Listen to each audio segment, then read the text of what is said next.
এইবার SSC GD 2024 সনে আসামের মধ্যে অনেক কম কাট অফ যাবে।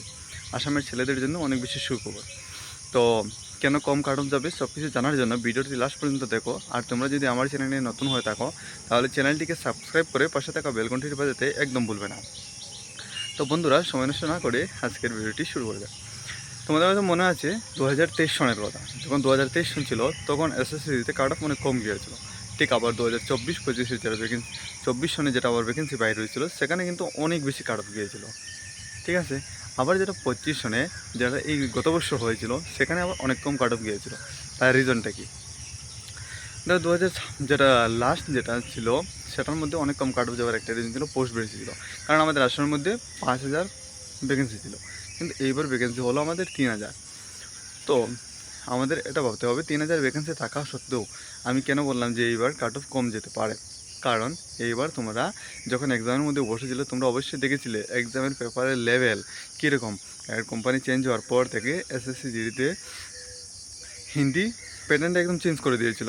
তারপর রিজনিংয়ের মধ্যে 4-5টা কোয়েকশন আবার অ্যাড করে দিয়েছে।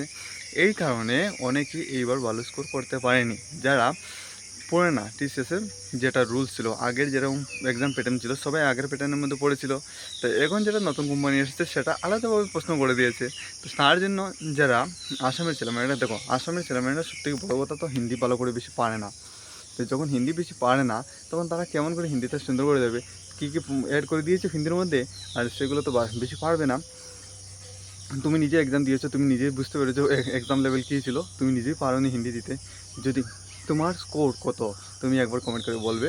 কিন্তু আমি তোমাদেরকে বলে দিই, এইবার কাট অফ 100%, যাদের 75 থেকে 80 মার্কের মধ্যে আছে না তাদের সিলেকশন 100% আসামের ছেলেদের জন্য।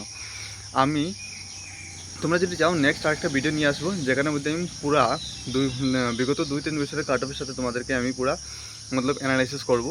যদি চাও তাহলে কমেন্ট করো। আর তোমাদের যে স্কোর কত হয়েছে, ঠিক আছে, কতটা কোয়েকশন তোমরা শুদ্ধ করে এসছো তা একবার আমাকে কমেন্ট করে বলবে। তা থেকে আমি মতলব বুঝে আর একটা ভিডিও নিয়ে আসবো। কিন্তু আমি 100% শিওর এইবার আসামের কাট অফ অনেক কম যাবে। আর যদি পোস্ট যদি বেড়ে যায় তাহলে তো বুঝে নিও, শোনাই সোহাগা। বন্ধুরা, রানিং করতে একদম বলো না, তাড়াতাড়ি করে রানিং করো। কারণ যত বেশি এখন রানিং করবে হঠাৎ করে ফিজিক্যালের ডেট চলে আসবে। তোমাদের 8 তারিখ বা 9 তারিখের মধ্যে তোমাদের কী বলে কি আনসার কিটা চলে আসবে। যখন আনসার কিটা চলে আসবে তারপর কিন্তু সময় পাবে না, তারপর বেশি সময় পাবে না। তোমাদের ফিজিক্যাল চলে আসবে। আর এই বছর মেডিকেলও একসাথে হতে পারে, কারণ অনেক লেট হয়ে গিয়েছে।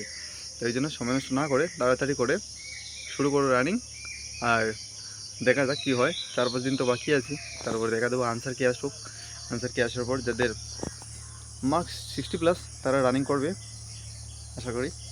আজকে ভিডিও এই পর্যন্ত, ধন্যবাদ।